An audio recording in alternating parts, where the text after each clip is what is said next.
All right, so World of Tanks player tries War Thunder. Why am I trying War Thunder? Well, Wargaming released these tier loot boxes, and I wasn't too happy about it. I really thought this was a step way too far, and it gave me this thought that Wargaming's not going to change. This is probably going to be something they keep doubling down on with tier loot boxes and random, fear of missing out. Basically, just taking advantage of their most loyal player base. So I thought I would just try a different game and just see what I thought. So first thing I noticed when I got in War Thunder is I didn't recognize anything. Now War Thunder has a very unique crew system from World of Tanks. Now in World of Tanks, each tank has its own crew. Well, in War Thunder, what they do is it's per slot. So like down here, I've managed to purchase 5 slots, and I can, if I wanted to actually spend money, I can do it later. But these you can do up with or freer with what they call Silver Lions, which is basically credits for World of Tanks. And you can just start leveling your crew this way. And crew training is a little bit different. So you go here, you go to crew. You have these different skills. And there's also, I haven't quite learned all the qualifications, but I'm still kind of picking this up. Basically, you just start throwing points into things. I'm sure there's a better and worse thing. I've been putting all my stuff in field repair because it seems to take forever to repair tanks in this one. But a lot of the tanks in the tech tree I'm actually familiar with. There's your KV-1S. And it doesn't take that long, especially the premium count, to grind these up. There's the IS-3, T-10M. I know there's a T-10 in the World Tanks. There's a T-10M. I guess it's a later model. I don't know. But you can go up. There's the T-80s. There's a T-90. This right here would be anti-aircraft. So, yes, War Thunder has aircraft. And this thing looks pretty neat. Maybe someday I'll get it unlocked. But, yeah, as far as this, you get helicopters that you can play. I'm like, okay. Aviation, you can go all the way up to, there's the Su-30, Su-27. You got some MiG-29 here. I'm curious. I haven't really obviously done too much in the airplanes yet. Basically, every time I get an airplane, I just get shot down. So, a little bit of a learning curve there. Another thing I noticed that's really neat is you can actually test drive your tanks. So, like this one, before you purchase it, you want to go test drive it. You go into battle, and it'll take you to a sandbox server that you can just test your tank out. And some interesting things I noticed, so this is one of the top tier premiums. So yes, in War Thunder, apparently you can buy top tier premiums. But what's interesting about this is, so obviously sights, you shoot. It's like every tank's like a 40-05 in this. You can one-shot most tanks. But that was a cool ammo rack. Thing is, if you get tanks that are far off, you can actually use thermal imaging to see the tank, and then you can range them and then fire, and you're able to kill the tank right there. Now this one is also, it says a second round. Let me load this. Let me find another tank that's far off. So it's like tank over here. But this shell, it's actually a guided missile. Let me turn this off. And we'll shoot. As long as you're following it, it'll actually hit. There's another one. So you can see like that. Yep. So you got to keep your shot on target, which I thought was interesting. You also have 2 layers of smoke. So this one just puts up smoke around you. Really good against the aircraft, because aircraft can drop bombs on you. Thought that was kind of interesting. You have the other kind of smoke. This will just block thermal imaging. Again, I like the effects. Another thing that I think this is pretty cool is you can put the blade down in the front. Let me get out of the smoke here so I can actually show it.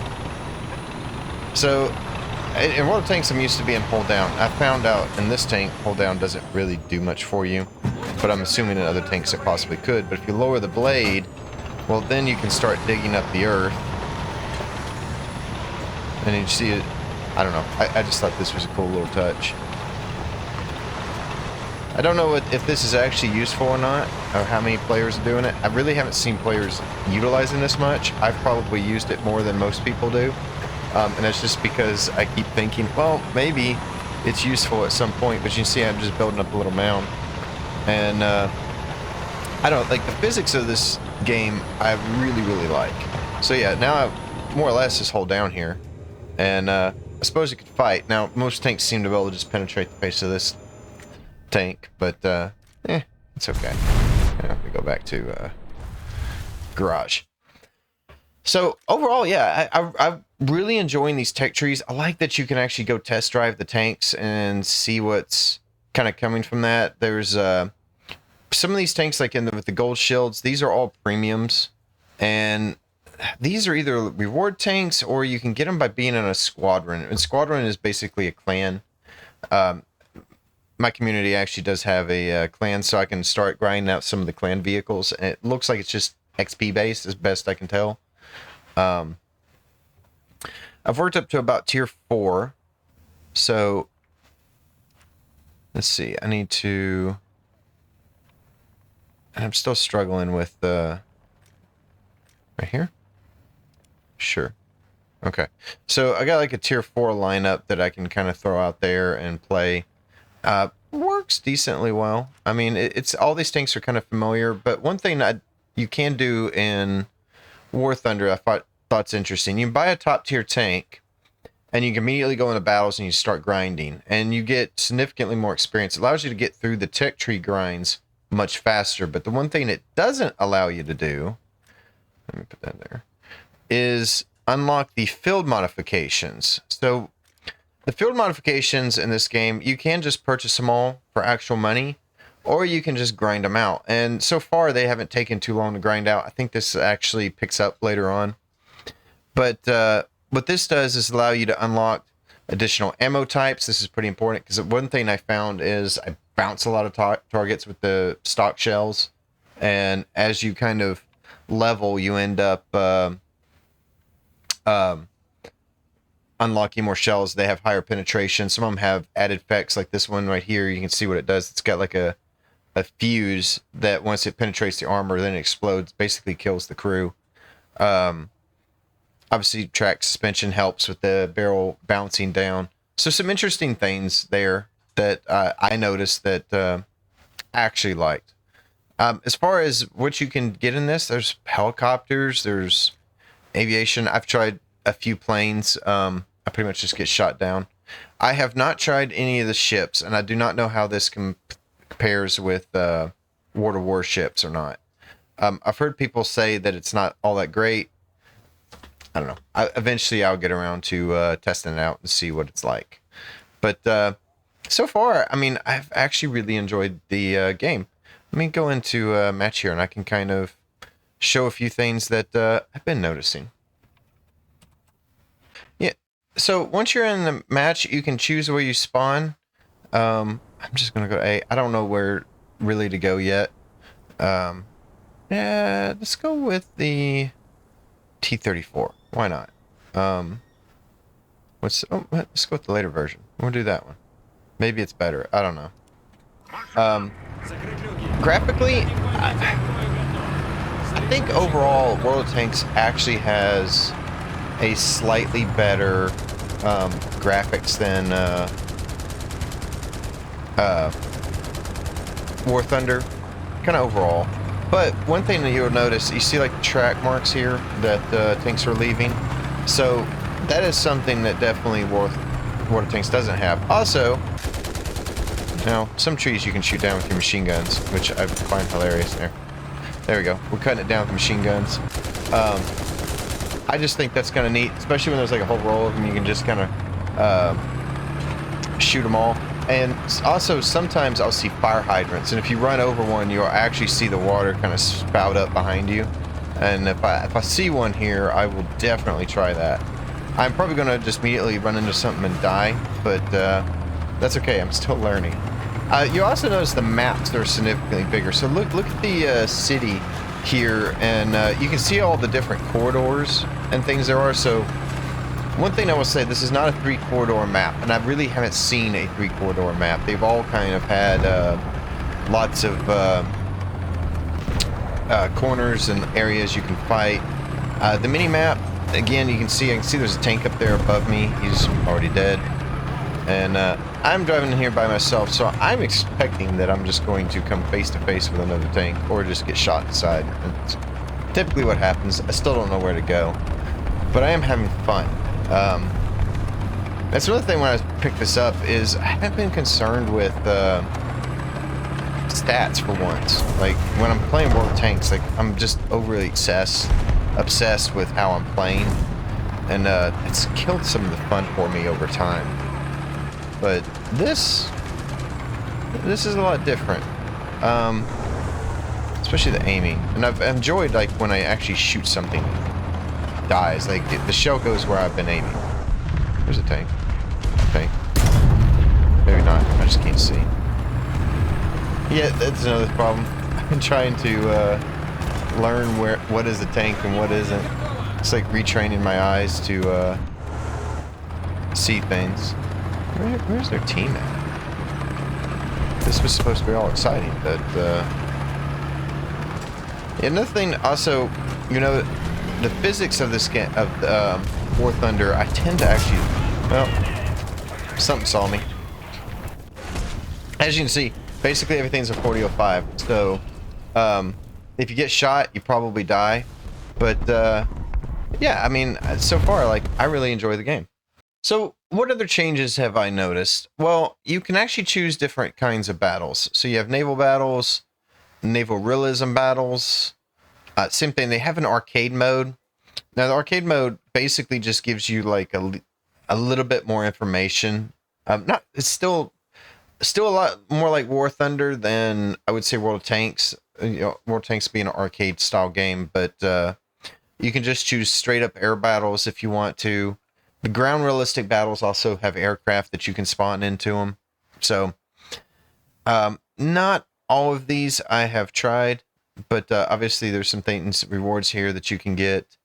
I've been mostly sticking with the realism battles because I think that's what sets War Thunder apart from World of Tanks.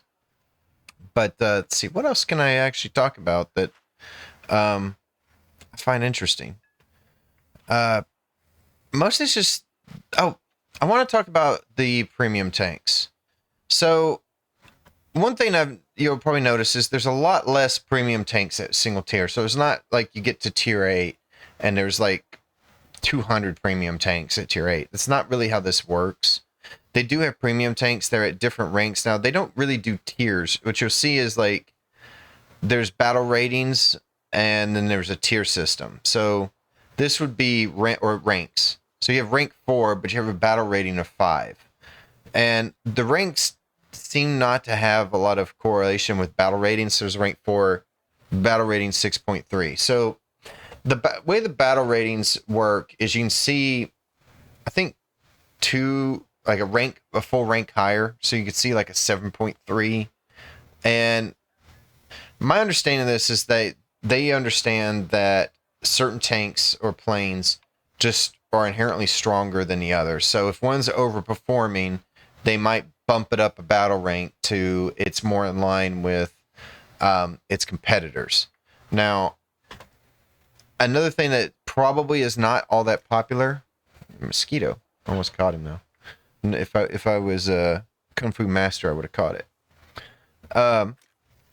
Is you can buy a top tier premium, and you can go in straight into battles. And the advantage of that is you're getting like, if you get like a kill or something, you're getting like plus 750% experience and 450% more credits for the premium tank. What that allows you to do is actually grind through the tech trees a lot faster. Now, the problem with that is when you get into like a rank 12 battle rating and you only got one rank 12 tank, once you die, that's really the only tank you got. So this actually ends up hurting your team by doing this, but at the same time, War Thunder kind of encourages it because it allows you to get through the tech trees much, much faster. I don't personally have an opinion on this one way or the other.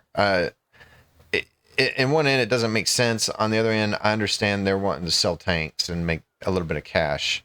And they do allow you to go through it faster. And the fact that they're not constantly hitting you up for 12 tanks for every nation is kind of nice. Like, you could literally buy a top tier plane and a top tier tank and grind through the whole tree significantly faster and be done with it. So cost to actually play the game, not as bad. Although I will say, if you don't have a premium account, it will seriously just take forever, and you probably won't be able to get out of the beginning tiers to actually grind it out. That's my understanding. Is the a lot of the currency stuff in this is not as easy to come by, especially like credits and stuff, if you're not got a premium account. So just keep that in mind.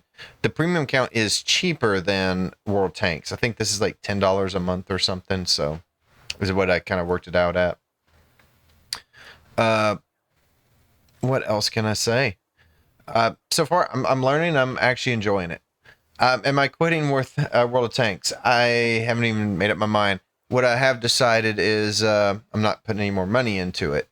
Another thing I do want to say about the premium tanks in War Thunder.